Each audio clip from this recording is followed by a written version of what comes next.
రోజులు గడుస్తున్నాయి. ఇంట్లో మమత మాటకి తిరుగులేకుండా పోయింది. అత్తమ్మ కాంతమ్మ, మావయ్య రంగయ్య ఇద్దరూ దేనికైనా మమతనే సలహా అడుగుతారు. ఆఖరికి అరుణ భర్త రమేష్ కూడా ఏదైనా సలహా కావాలంటే మమతనే పిలుస్తున్నాడు. ఇదంతా చూసిన అరుణకు లోలోపల అసూయతో రక్తం మరుగుతుంది.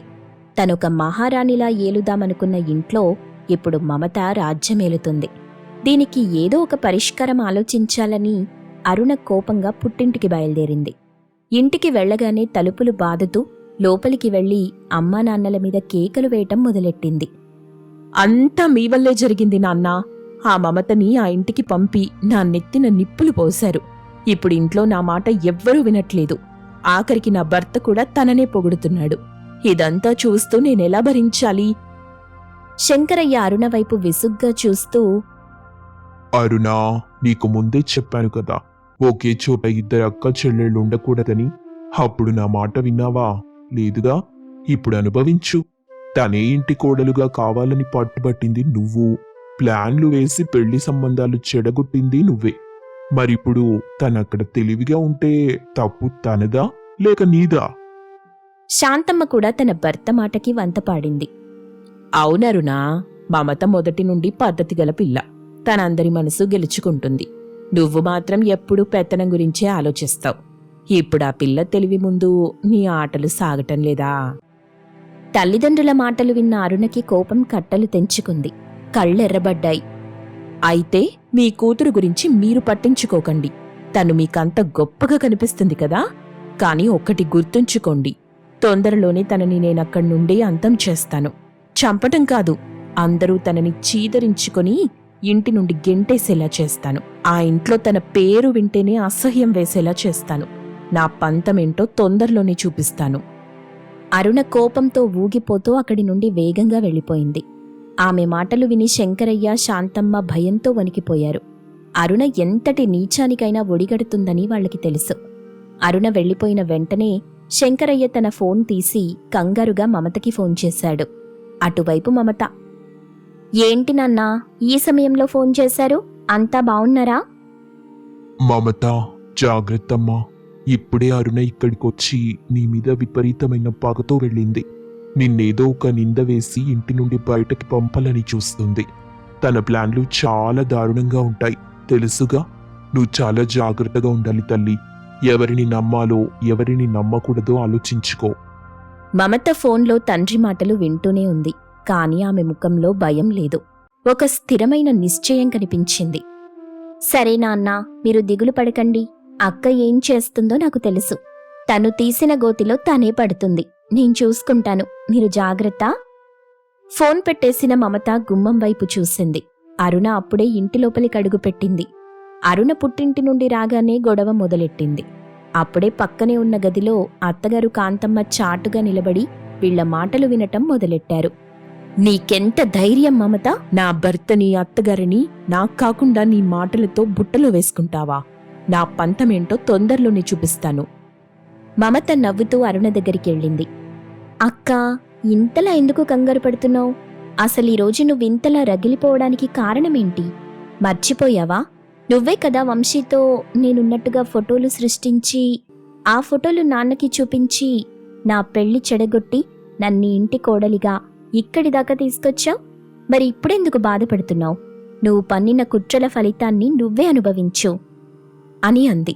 అరుణ కోపంగా, నా ప్రతాపమేంటో చూపిస్తాను అని అక్కడి నుండి వెళ్ళిపోయింది. ఆ మాటలు విన్న కాంతమ్మకి ఒక్కసారిగా షాక్ తగిలింది. ఆ ఫోటోల గొడవేంటో అర్థం కాక వెంటనే అక్కడికొచ్చి వంశీని నిలదీసింది. వంశీ, ఈ ఫోటోల గొడవేంటి? అసలు మీ ఇద్దరి మధ్య ఏమైంది? నిజం చెప్పు. వంశీ అయోమయంగా తన తల్లి వైపు చూశాడు. అమ్మా, నాకసలు ఈ ఫోటోల సంగతేం తెలీదు. మమతతో నేను ప్రేమలో పడాలని, పెళ్లి జరగాలంటే ఆ పద్ధతిలో వెళ్లాలని అరుణవదినే నాకు చెప్పింది. అంతే తప్ప ఫోటోలు సృష్టించడం గురించి నాకు తెలీదు. అసలు ఆ ఫోటోలు ఎక్కడివి? ఎందుకు గొడవ పడుతున్నారు? వంశీ నిజాయితీగా చెప్పిన మాటలు విన్నాక కాంతమ్మకి అరుణ మీద అనుమానం బలపడింది. అప్పటికప్పుడు రంగయ్యతో కలిసి కాంతమ్మ శంకరయ్య ఇంటికి వెళ్ళింది. అక్కడ శంకరయ్యని, శాంతమ్మని నిలదీసి జరిగిన విషయమంతా అడిగింది. శంకరయ్య భయపడుతూ అరుణ తన చెల్లెలి జీవితాన్ని నాశనం చేయడానికి పన్నిన కుట్రను, ఆ ఫోటోలను ఆమె స్వయంగా సృష్టించిందని, వంశీని పావుగా వాడుకుందని అన్ని నిజాలు బయటపెట్టారు. అత్తగారు కాంతమ్మ ఆ మాటలు విని తీవ్ర ఆవేదన చెందింది. మీ అమ్మాయి అరుణ ఇంతటి నీచానికి ఒడిగట్టిందని ఇప్పుడు అర్థమైంది. మమతని కష్టపెట్టి తన పంతం నెగ్గించుకోవాలని చూసింది. కానీ మీరు కంగారు పడకండి. ఇప్పుడు మమత నా బాధ్యత. అరుణకి బుద్ధెలా చెప్పాలో నాకు తెలుసు. మమతతో పాటు నేను కూడా కలిసి ఆమెకి బుద్ధి చెప్తాను. ఇకపై అరుణ ఆటలు సాగవండి. కాంతమ్మ మాటలకు శంకరయ్య, శాంతమ్మ సంతోషించారు. తమ కూతురు మమతకు అత్తగారి అండ ఉందని తెలిసి వాళ్లు ఊపిరి పీల్చుకున్నారు. కాంతమ్మ ఎంతో ఆత్మవిశ్వాసంతో తన ఇంటికి తిరిగొచ్చింది. అసలైన కౌంటర్ అటాక్ ఇప్పుడే మొదలు కాబోతుంది. ఆమె నేరుగా మమత గదిలోకెళ్లి మమతని పిలిచింది. మమత, నీ అక్క చేసిన మోసం తెలిసింది. అబద్ధపు ఫోటోలు సృష్టించి నిన్ను అప్రతిష్ట పాలు చేసి తన పంతం నెగ్గించుకోవాలని చూసింది. నా కోడల్ని ఇలా వేధించినందుకు తనకి తగిన బుద్ధి చెప్పాల్సిందే. నీ దగ్గరేమైనా ప్లాన్ ఉందా? అత్తయ్యగారు, నాకు శిక్షలు వేయటం ఇష్టం లేదు. తను చేసిన తప్పుకు తనే పశ్చాత్తాపపడాలి. మనం తనని ఏమీ అనొద్దు. తనని తన దారిలోనే నడిపిద్దాం. అందుకు అత్తగారు కూడా సరేనన్నారు. ఇక ఆ రోజు రాత్రి గడిచిపోయింది. మరుసటి రోజు ఉదయం కాంతమ్మ గదిలో కూర్చొని ఉండగా అరుణ ముఖం మీద అబద్ధపు కన్నీళ్లు పెట్టుకుని నంగనాచి ఏడుపేడుస్తూ అత్తగారి దగ్గరికెళ్ళింది. అత్తయ్యా, నా బాధ ఎవరితో చెప్పుకోను.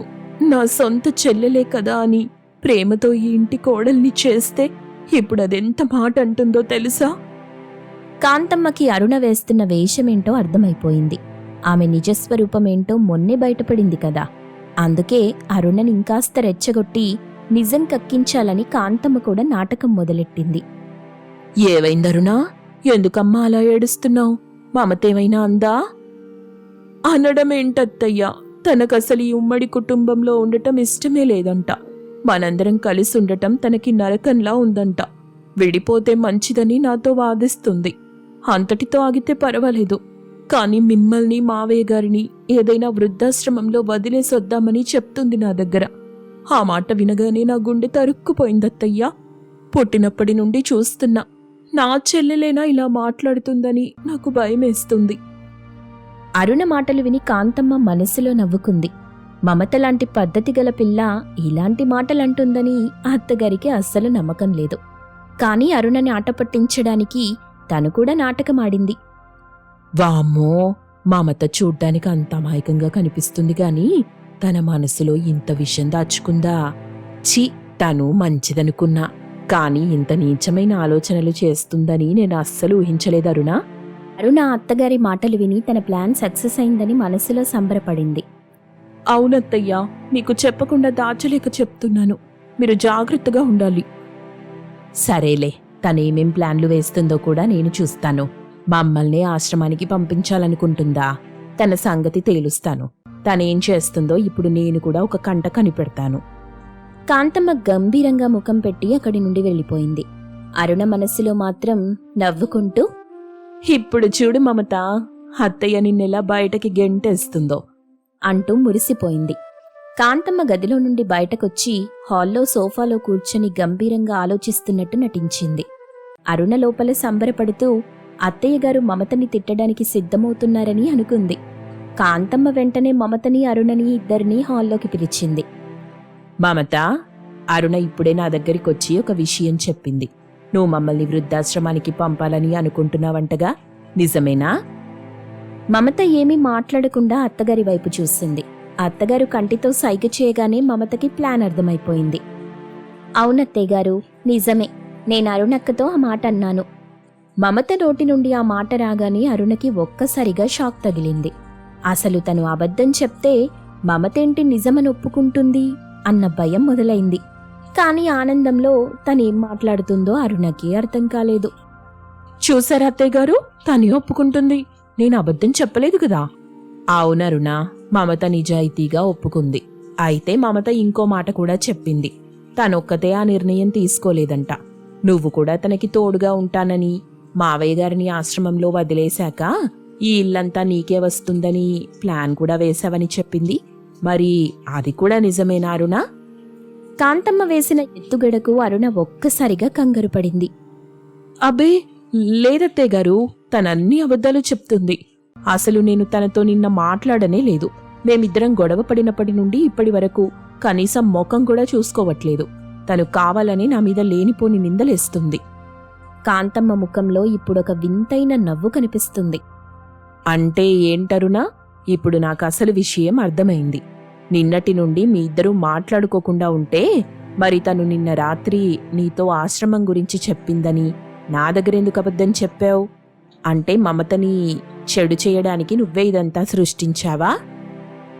అరుణకేం చెయ్యాలో అర్థం కాలేదు. నోట మాట రాలేదు. చెమటలు పడుతుండగా కప్పిపుచ్చే ప్రయత్నం చేసింది. అది అది నిన్న చెప్పలేదత్తయ్యా. తన ఇంటికొచ్చిన కొత్తలో చెప్పింది. అదిప్పుడు గుర్తొచ్చి మీకు చెప్పాను. మరి అప్పుడే మాకెందుకు చెప్పలేదు? ఇన్ని రోజులు ఆ విషయం మనసులో ఎందుకు దాచావు? ఒకవేళ తను కొత్తలో అంటే అప్పుడు నీకు ఇల్లు విడగొట్టడం ఇష్టం లేదని మరి నా దగ్గర ఎందుకు ఏడ్చావు? అరుణ దగ్గర ఇప్పుడు సమాధానం లేదు. ఏదో సంబంధం లేని మాటలు చెప్తూ తడబడుతుంటే కాంతమ్మకి సహనం నశించింది. ఏంటిదరునా? నీకాటలుగా ఉందా? లేక ఇదంతా నీకొక సరదాలాగా అనిపిస్తుందా?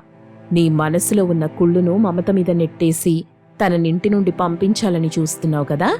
ఇప్పుడే అందరికీ మీ అసలు రంగు చూపిస్తానాగు.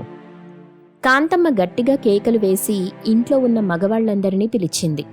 రంగయ్య గారు, రమేష్, వంశీ అందరూ పరుగున వచ్చారు. విన్నారా రంగయ్య గారు? అరుణ మన మీద లేనిపోని ప్రేమ చూపిస్తూ మనల్ని ఆశ్రమానికి పంపించాలని మమత అంటుందని నా దగ్గర అబద్ధాలు చెప్పింది. చివరకు తనే దొరికిపోయింది. తన మనసులో ఉన్న విషాన్ని మమత మీద వేసి ఇల్లు విడగొట్టాలని చూస్తుంది. ఏమన్నా వరుణా? మమ్మల్ని ఆశ్రమంలో పడేయాలని చూస్తున్నావా? మేం నీకంత భారమైపోయామా తల్లి? కన్న తల్లిదండ్రుల్లా నిన్ను ఇంటికి తెచ్చుకుంటే మాకిచ్చే గౌరవం ఇదేనా? మమ్మల్ని బయటకి పంపేసి నువ్వు ఇంట్లో సుఖపడదామనుకుంటున్నావా? అరుణ ఏం మాట్లాడలేక తలదించుకుంది. అప్పుడే భర్త రమేష్ ముందుకొచ్చాడు. అతని కళ్లలో కోపం కట్టలు తెంచుకుంది. అరుణా, అసలు నీ మనసులో ఇంత విషముందని నేను ఊహించలేదు. పొద్దున లేస్తే ఆఫీస్ పనులతో నేను సతమతమవుతుంటే నువ్వింట్లో కూర్చొని నా తల్లిదండ్రుల్ని బయటకి పంపే ప్లాన్లు వేస్తున్నావా? ఆస్తి కోసం ఇంతలా దిగజారిపోతావా? నీకు బుద్ధుందా అసలు? ఇలాంటి ఆలోచనలు నీకు రావటం నాకే సిగ్గుగా ఉంది. ఇంకోసారి ఇలాంటి మాట నీ నోటి నుండొస్తే నీ ఇంట్లో ఉండనివ్వను. వంశీ కూడా తన వదిన ప్రవర్తన చూసి తట్టుకోలేకపోయాడు. వదినా, మేమందరం కలిసుండాలని అన్నయ్య కష్టపడుతుంటే నువ్విల్లు విడగొట్టాలని చూస్తున్నావా? నా భార్య మమత కొత్తగా ఇంటికొస్తే తనకి పద్ధతులు నేర్పాల్సింది పోయి తన మీద నిందలు వేస్తూ అమ్మా నాన్నల్ని బయటికి పంపాలనుకున్నావా? ఈ వయసులో వాళ్ళు మన దగ్గర ఉండాలి కానీ ఆశ్రమంలో ఉండటమేంటి? నీకు మానవత్వం లేదా? అంటూ అసహించుకొని వెళ్ళిపోయారు. అందరూ వెళ్ళిపోయాక అరుణ ఒక్కతే హాల్లో నిలబడి తలపట్టుకుంది. అయ్యో, ప్లాన్ మొత్తం రివర్స్ అయి నా మీదకే వచ్చింది. ఇప్పుడు అత్తయ్య నన్ను అస్సలు నమ్మదు. అప్పుడే మెల్లగా మమత అరుణ దగ్గరికొచ్చి నవ్వింది. పాపం అక్కా, ఎవరు తీసిన గోతిలో వాళ్లే పడతారంటే ఏంటో అనుకున్నా. ఇప్పుడు నీ పరిస్థితి చూస్తే బాగా అర్థమవుతుంది. నువ్వు కుట్రలు చేసే కొద్దీ నీ ముక్కే కోల్సుకుపోతుంది, జాగ్రత్త అని చెప్పి మమత నవ్వుకుంటూ వెళ్ళిపోయింది. తర్వాత మమత, కాంతమ్మ ఇద్దరూ వంటగదిలోకెళ్ళి అరుణ వేసిన వేషాలు గుర్తు చేసుకుని హాయిగా నవ్వుకున్నారు. అత్తాకోడళ్ళిప్పుడు ఒక జట్టుగా మారారు. ఇప్పుడు అరుణ పరిస్థితేంటో అర్థం కాక అయోమయ స్థితిలో పడిపోయింది. తర్వాతేం జరిగిందనేది తరువాయి భాగంలో చూద్దాం.